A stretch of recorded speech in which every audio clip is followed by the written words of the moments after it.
దేవుడా, 4 శినుకులు దుల్పరిచ్చినాయో లేదో గల్లీలన్నీ చిత్తడైనాయి. మురికి గుంటలు తేలినాయి కొన్ని జాగలల్లా. ఏడుకాడికి డాంబర్ కొట్టుకుపోయింది. గంట సేపు బండి మీద తిరిగి కింద పడకుంటే ఇంటికొస్తే అదే 10,000. ఆగో అంత అద్మానం తయారైతున్నాయి మన హైదరాబాద్ రోడ్లు.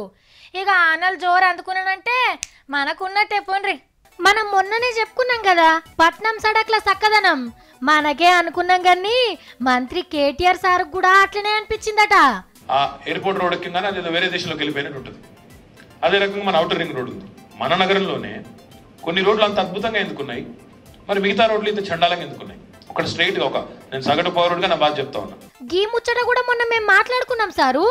రాత్రి డాంబర్ వేసి పోతే పొద్దుగాల పైప్ లైన్ల కోసం దవ్వేస్తుండ్రు.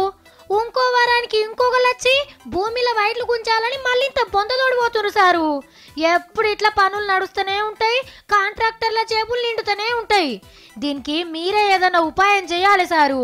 మంచి క్వాలిటీని మెయింటైన్ చేసే కాంట్రాక్ట్ సంస్థలకు, ప్రైవేట్ సంస్థలకు ఇచ్చేయండి సార్.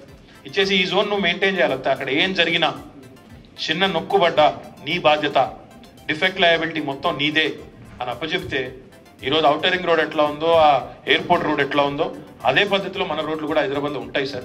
అబ్బా గా పని చేయండి సారు. ప్రైవేట్ వాళ్ళు అయితే ఏంది, గవర్నమెంట్ వాళ్ళు అయితే మాకేంది. ఈ రోడ్ల మీద ఉయ్యాలలు కూడా జండు బాంబులు రాసుకున్నాడు తప్పితే చాలు.